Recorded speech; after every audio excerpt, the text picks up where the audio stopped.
नमस्कार दोस्तों, स्वागत है आपका हमारे official YouTube channel GS by Neeraj में।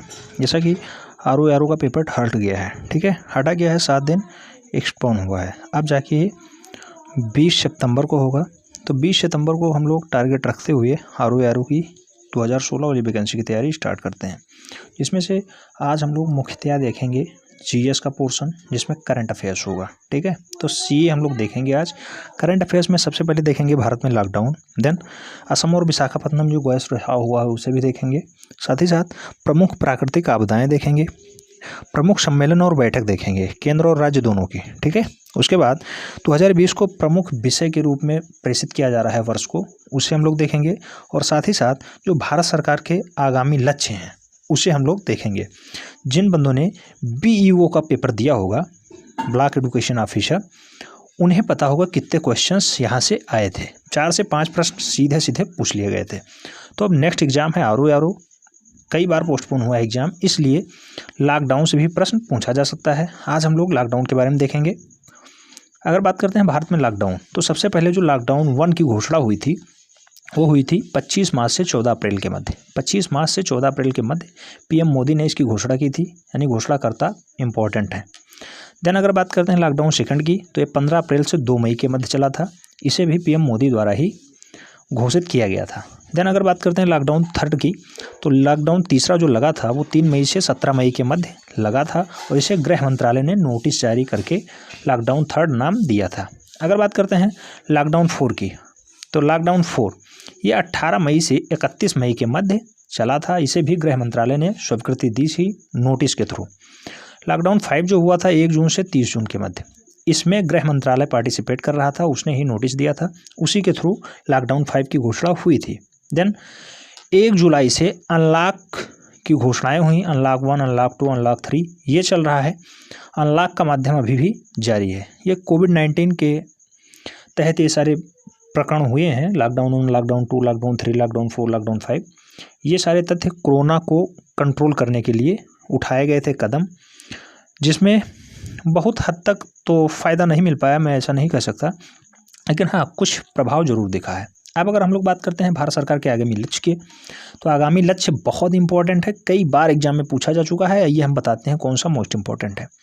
तो एक राष्ट्र एक राशन कार्ड योजना केंद्र सरकार की बहुत ही महत्वपूर्ण और महत्वाकांक्षी योजना रही है। पूरे देश में आप कहीं भी राशन ले सकते हैं। ये स्टार्ट हुई जून 2020 में, ठीक है, जून 2020 इसका लक्ष्य वर्ष था। अगर बात करते हैं सभी गाँवों को ब्रॉडबैंड से जोड़ना, तो सभी गाँवों को ब्रॉडबैंड से जोड़ने का जो लक्ष्य है भारत सरकार का वो 2022 है। 2022 तक हर एक गाँव में ब्रॉडबैंड पहुँच जाएगा। अगर बात करते हैं हर परिवार को बिजली और LPG कनेक्शन उपलब्ध कराने का जो लक्ष्य है ये केंद्र सरकार का है, और ये भी 2022 है। ब्रॉडबैंड और बिजली पानी ये दोनों 2022 लक्ष्य हैं, ठीक है। नेक्स्ट अगर हम लोग बात करते हैं GDP में विनिर्माण क्षेत्र का हिस्सा 17% से बढ़ा के 25% करने का लक्ष्य किया गया है। GDP ग्रॉस डोमेस्टिक प्रोडक्ट, तो उसके लिए 17 से 25 करने का लक्ष्य किया गया है, ये भी 2022 है। अगर बात करते हैं सबके लिए आवास मुहैया कराना, ये केंद्र सरकार की बहुत ही महत्वाकांक्षी योजना है, ये भी 2022 लक्षित वर्ष है। किसानों की आय दोगुनी करने का लक्ष्य, मोस्ट इंपॉर्टेंट, ठीक है, मोस्ट इंपॉर्टेंट ध्यान रखना है। किसानों की आय को दोगुनी करने का जो लक्ष्य है भारत सरकार का वो 2022 है, ध्यान रखना है 2022, एग्जाम में पूछा जा चुका क्वेश्चन है। अब अगर हम लोग बात करते हैं देश में सिंगल यूज प्लास्टिक से मुक्त करने का जो लक्ष्य है, प्लास्टिक मुक्त भारत बनाना है, वो उसका भी लक्ष्य 2022 ही है। हर घर में नल से जल, ये स्वच्छ भारत मिशन की थ्रू केंद्र सरकार ने लॉन्च किया था। इसका जो लक्षित वर्ष है ये 2024 है, ध्यान रखना है 2024। हर घर से नल से जल, ठीक है, हर घर में नल से जल की जो योजना है केंद्र सरकार की योजना है, और स्वच्छ जल मिशन के थ्रू ये कार्य हो रहा है। 2024 इसका लक्षित वर्ष है। अगर बात करते हैं डिजिटल रेडियो लॉन्च करने का लक्ष्य, तो डिजिटल जो रेडियो लॉन्च हुआ है उसका लक्ष्य है 2024 की डिजिटल रेडियो लॉन्च हो जाएगा। नेक्स्ट दूध प्रसंस्करण क्षमता को दोगुना करने का लक्ष्य, दूध के मामले में भारत जो है वो अपना दोगुना लक्ष्य प्राप्त करना चाहेगा, वो 2025 लक्ष्य रखा गया है।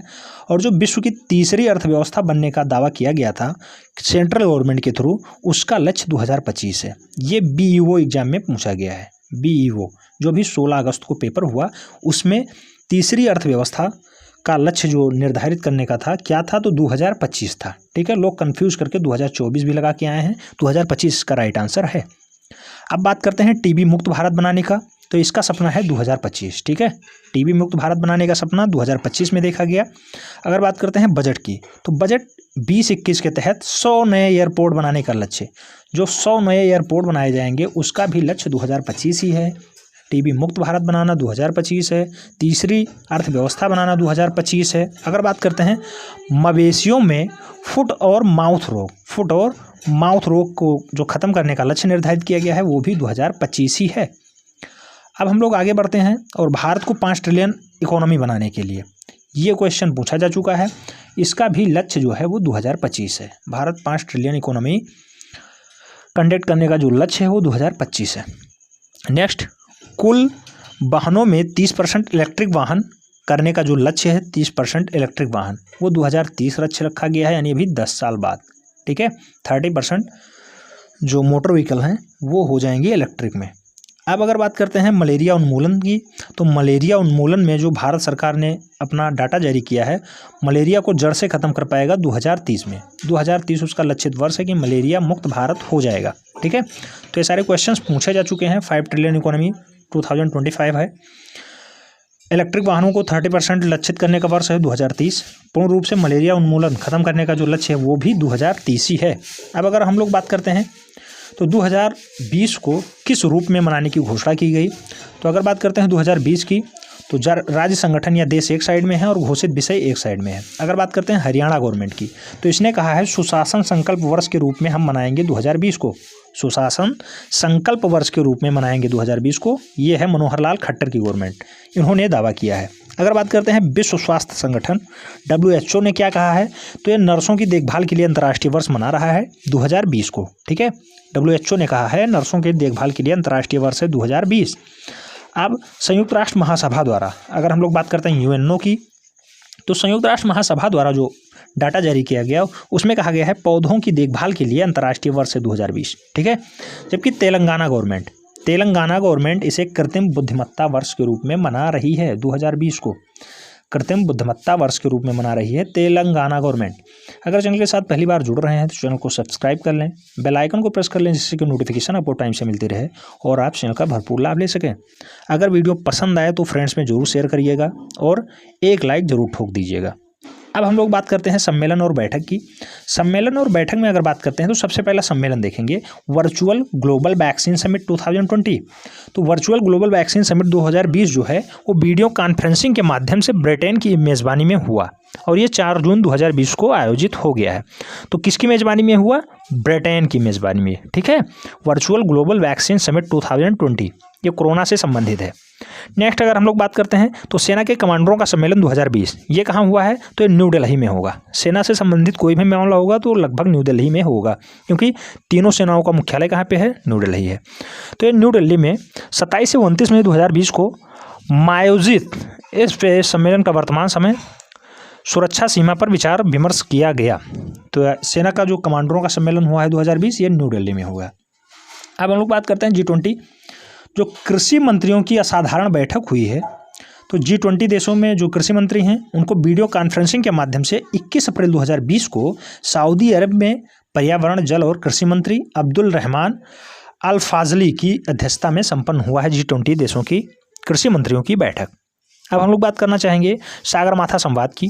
तो सागरमाथा संवाद 2020 ध्यान रखना है। सागरमाथा संवाद 2020 ये काठमांडू, सार्क का मुख्यालय काठमांडू है। तो काठमांडू नेपाल में 2 से 4 अप्रैल 2020 को संपन्न हुआ है। जो सागरमाथा संवाद 2020 है इसका थीम क्या है? तो जलवायु परिवर्तन, पर्वत एवं मानवता का भविष्य। ठीक है, जलवायु परिवर्तन, पर्वत एवं मानवता का भविष्य। कई बार थीम ही पूछा गया है, इसलिए ध्यान रखना है। सागरमाथा संवाद इसका जो थीम है 2020 का वो है जलवायु परिवर्तन, पर्वत एवं मानवता का भविष्य। नेक्स्ट देखेंगे विंग्स इंडिया 2020। विंग्स इंडिया 2020 से क्या मामला बन सकता है? तो बेगमपेट हवाई अड्डा जो है वो हैदराबाद में है। 12 से 15 मार्च 2020 को आयोजित हुआ था विंग्स इंडिया 2020। कहाँ पे हुआ? हैदराबाद में। ठीक है, हैदराबाद में बेगमपेट हवाई अड्डा पे। इसका थीम क्या रहा है? तो थीम जो रहा है वो फ्लाइंग फॉर ऑल रहा है। बिंग्स इंडिया 2020 आयोजित हुआ है हैदराबाद में। अब हम लोग बात करना चाहेंगे नेक्स्ट स्टेप पे नाटो शिखर सम्मेलन 2019 की। तो नाटो शिखर सम्मेलन 2019 वाटफोर्ड यूके में संपन्न हुआ है। 30वां सदस्य देश बना है मैसीडोनिया। मैसीडोनिया नाटो का 30वां सदस्य बन गया है, 13, ठीक है। और जो 2019 का नाटो शिखर सम्मेलन है वो कहाँ आयोजित हुआ है, तो यूके, वाटफोर्ड यूके, ठीक है, यूनाइटेड किंगडम। नेक्स्ट हम लोग देखेंगे 31वां एपिक सम्मेलन। 31वां एपिक सम्मेलन कहाँ संपन्न हुआ है, तो चिली में आयोजित हुआ है। चिली में आंतरिक विद्रोह के कारण यह स्थगित हुआ है, ठीक है। चिली में स्थापित होना था लेकिन एपेक 31वां सम्मेलन चिली में नहीं हो पाया है, इसे स्थगित कर दिया गया है। और जो अगला सम्मेलन है वो दिसंबर 2020 में मलेशिया में आयोजित होगा। अगले का मतलब यही है 31वां ही जो रद्द किया गया है उसी को पुनः दिसंबर 2020 में मलेशिया में आयोजित किया जाएगा। Next question most important question है, कॉफ 25 बीओ के एग्जाम में दिखा होगा कॉफ 16 का आयोजन कहाँ होगा, तो ग्लासगो स्विट्जरलैंड में होगा। Glasgow Scotland, Glasgow Scotland UK में कंप्लीट होना है कॉफ 16। ये बीओ की परीक्षा में पूछा गया 16 अगस्त का क्वेश्चन है। जबकि अगर कॉप 25 की बात करते हैं तो कॉप 25 सम्मेलन 2019 जो है वो संयुक्त राष्ट्र फ्रेमवर्क जलवायु परिवर्तन सम्मेलन है और इसे मैड्रिड स्पेन में कंप्लीट कर लिया गया है, यानी मैड्रिड स्पेन में आयोजित हुआ था कॉप 25। अब कॉप 26 का अगर बात करते हैं तो यूके के ग्लासगो में कंप्लीट होगा। मोस्ट पॉपुलर क्वेश्चन है, ध्यान रखना है। नेक्स्ट 14वां G20 शिखर सम्मेलन 2019 क्या है, तो जो 14वां G20 शिखर सम्मेलन 2019 है वो 28 से 29 जून 2019 को जापान के ओसाका शहर में संपन्न हो चुका है। 28 से 29 जून 2019 को जापान के ओसाका शहर में संपन्न हुआ। इसी सम्मेलन में G20 के सभी सदस्य राष्ट्रों ने हिस्सा लिया था। अगर बात करते हैं 14वें G20 शिखर सम्मेलन की तो उसका लक्ष्य क्या रहा है, वैश्विक आर्थिक स्थिरता और सतत आर्थिक समृद्धि हासिल करने हेतु सदस्यों के मध्य नीतिगत समन्वय स्थापित करना।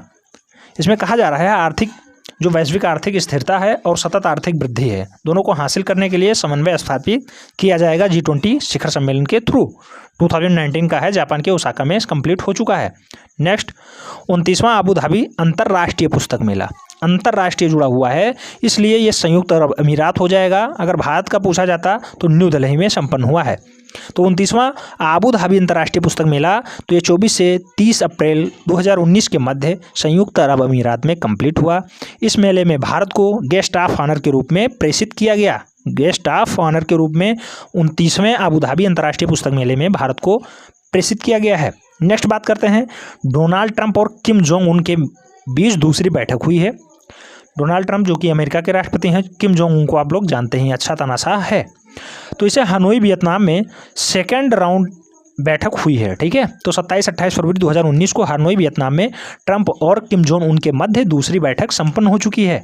नेक्स्ट बात करेंगे 29वां संघाई सहयोग SCO सम्मेलन 2019। तो ये क्या है 19वां संघाई सहयोग, तो इसका जो आयोजन हुआ है 29वें संघाई सहयोग संगठन का वो बेशकेक किर्गिस्तान में हुआ है। बेशकेक किर्गिस्तान में संपन्न हुआ है SOC सम्मेलन 2019।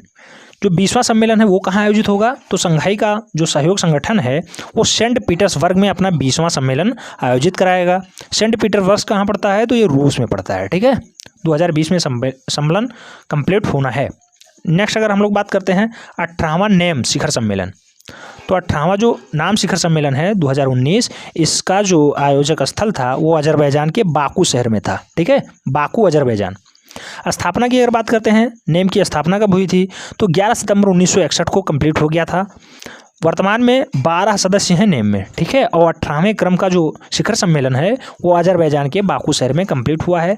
ये लोअर PCS का क्वेश्चन है, ठीक है, RO के लिए मोस्ट इंपॉर्टेंट है, ध्यान रखना है। नेक्स्ट विश्व आर्थिक मंच का 50वां वार्षिक शिखर सम्मेलन 2020 कहाँ कंप्लीट हुआ, तो 50वां वार्षिक जो सम्मेलन है 49वां कंप्लीट हो गया है। 50वें की अगर बात करते हैं 2020 वाला कहाँ कंप्लीट हो रहा है, तो ये स्विट्जरलैंड की दावोस में कंप्लीट होगा। 50वें क्रम का वार्षिक शिखर सम्मेलन है विश्व आर्थिक मंच द्वारा, तो इसका जो 50वां क्रम है वो स्विट्जरलैंड के दावोस शहर में कंप्लीट होगा। अगर बात करते हैं 91वें की, तो 51वां कहाँ कंप्लीट होगा, 2021 में जनवरी 2021 में 51वें क्रम का जो विश्व आर्थिक शिखर मंच सम्मेलन है वो स्विट्जरलैंड में कंप्लीट होगा, ठीक है। नेक्स्ट अगर हम लोग बात करते हैं 34-35वां आसियान शिखर सम्मेलन 2019, तो 34वें 35वें क्रम का जो आसियान शिखर सम्मेलन है वो थाईलैंड के बैंकॉक में आयोजित हुआ था। अगर बात करते हैं थीम की, तो आसियान शिखर सम्मेलन की जो थीम रही है वो स्थिरता के लिए भागीदारी को आगे बढ़ाना है, यही रही है थीम। अगर बात करते हैं 36-37वां, तो वियतनाम में होगा 2020 में, जबकि 38-39वां जो है वो ब्रुनोई में होगा 2021 में। नेक्स्ट अगर हम लोग बात करते हैं अंतर्राष्ट्रीय व्यापार मेला की, हमने पहले ही बताया था अंतर्राष्ट्रीय व्यापार मेला 2019 जो है वो प्रगति मैदान नई दिल्ली में आयोजित हो चुका है। थीम है ease you to doing business, ease आप डूइंग बिजनेस, इज आप डूइंग बिजनेस किसका है? अंतर्राष्ट्रीय व्यापार मेला 2019 का, ठीक है। प्रगति मैदान नई दिल्ली में आयोजित हो चुका है।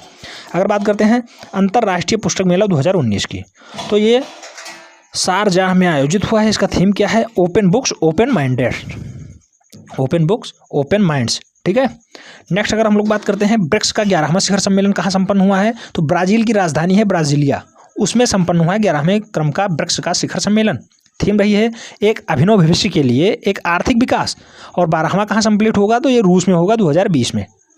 अगर बात करते हैं क्वेश्चन नंबर 19 की, 25वां चोंगम राष्ट्रमंडल सम्मेलन 2018 कहाँ आयोजित हुआ था, तो ये लंदन यूके में आयोजित हुआ था। अगर बात करते हैं 26वें चोंगम राष्ट्रमंडल के सम्मेलन की, तो ये रवांडा में आयोजित होगा 2020 में, जबकि 27वें क्रम की अगर बात करते हैं सामो 2022 में कंप्लीट होगा। तो 27वें क्रम का सामो में होगा, 26वें का रवांडा में, और जो 25वें क्रम का है वो चोंगम में लंदन में कंप्लीट हो चुका है। नेक्स्ट आबूबाची मेला, ये आबूबाची मेला 2019 में हुआ है। 22 से 26 जून 2019 के मध्य असम राज्य के प्रसिद्ध कामाख्या देवी मंदिर में यह मनाया गया है आबूबाची मेला। यह मंदिर गुवाहाटी से लगभग 9 किलोमीटर दूर स्थित है और नीलांचली पहाड़ी पे स्थित है, ठीक है। नीलांचली पहाड़ी पे स्थित है कामाख्या देवी मंदिर, वहाँ पे आबूबाची मेला 22 से 26 जून 2019 को मध्य मनाया गया है। कहाँ पे पड़ता है ये कामाख्या देवी मंदिर, तो ये पड़ेगा असम में, ठीक है। G20 शिखर सम्मेलन की अगर बात करते हैं तो ओसाका में आयोजित हो चुका है। थीम है मानव केंद्रित भाव सामंजस्य, मानव केंद्रित भाव सामंजस्य, ठीक है। नेक्स्ट क्वेश्चन देखेंगे, 45वां शिखर सम्मेलन 2019 कहाँ हुआ है, तो ये फ्रांस में हुआ है। बियारित्ज शहर फ्रांस में संपन्न हो चुका है 45वें क्रम का शिखर सम्मेलन। 46वां कहाँ होगा, तो USA में होगा, ठीक है, 2020 में।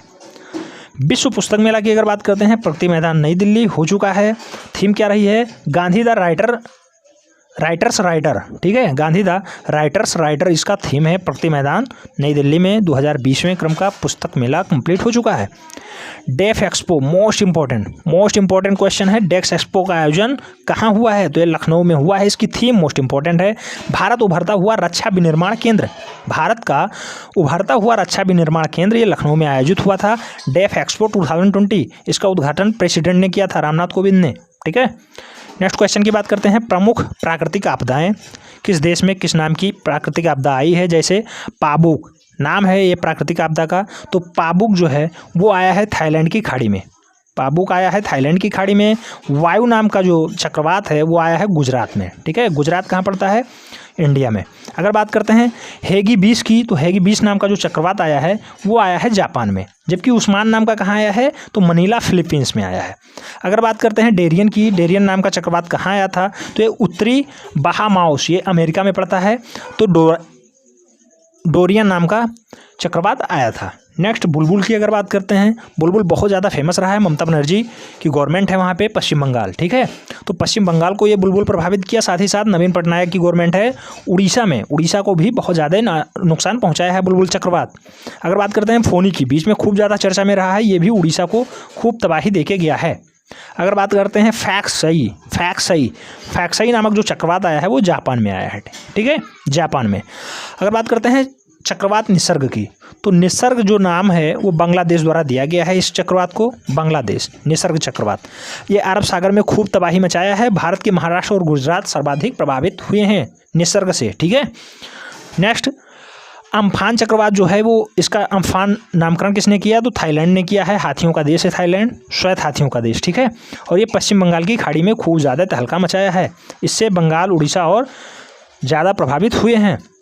नेक्स्ट बात करते हैं हिका चक्रवात की, ये अरब सागर को खूब प्रभावित किया है हिका चक्रवात, और मोस्ट इंपॉर्टेंट भी रहा है। क्रिस्टोबल नाम का जो चक्रवात आया था वो मैक्सिको की खाड़ी को खूब प्रभावित किया है। अब बात करते हैं असम गैस रिसाव की, तो 9 जून 2020 को असम के तिनसुकिया जिले में स्थित बगजान तेल कुएं में भीषण आग लग गई। विदित है कि कुएं में पिछले 14 दिनों से अनियंत्रित तरीके से गैस का रिसाव हो रहा था। ऑयल इंडिया लिमिटेड के तेल कुएं में लगी आग जो है इतनी भीषण है कि उसकी लपेट में कई किलोमीटर से ज़्यादा की दूरी को लपेटे रखा है। यानी आग अभी भी बहुत ज़्यादा तेज़ है, उसे काबू नहीं पाया गया है। OIL यहाँ इम्पोर्टेंट है, ऑयल इंडिया लिमिटेड का कुआं था, वहीं पे आग लगी है असम में, ठीक है, तिनसुकिया ज़िले में। इंपॉर्टेंट है क्वेश्चन, ध्यान रखना है। अब बात करते हैं विशाखापत्तनम गैस लीक की। तो विशाखापत्तनम मई 2020 में खूब चर्चा में रहा है। एक केमिकल प्लांट लगा था, स्टेरिन गैस वहाँ पे रिसाव हुआ और खूब ज़्यादा मामला गंभीर हुआ। 40 दिनों तक लगभग वहाँ आवाजाही खत्म हो गया था। यानी वहाँ का जो गवर्नमेंट है विशाखापत्तनम की, उन्होंने लॉकडाउन की घोषणा कर दी थी। 40 दिनों तक वहाँ कोई आने जाने के लिए नहीं जा सकता था। अगर बात करते हैं जहरीली गैस स्टेरिन की, तो स्टेरिन पूछा जा सकता है, मोस्ट इंपॉर्टेंट है, ध्यान रखना है। विशाखापत्तनम गैस रिसाव में स्टेरिन गैस का रिसाव हुआ है। तो ये वीडियो कैसा लगा कमेंट के माध्यम से जरूर बताएं। अगर चैनल के साथ पहली बार जुड़ रहे हैं तो चैनल को सब्सक्राइब कर लें, बेल आइकन को प्रेस कर लें, जिससे कि नोटिफिकेशन आपको टाइम से मिलती रहे और आप चैनल का भरपूर लाभ ले सकें। मिलते हैं किसी नेक्स्ट वीडियो में, तब तक के लिए धन्यवाद।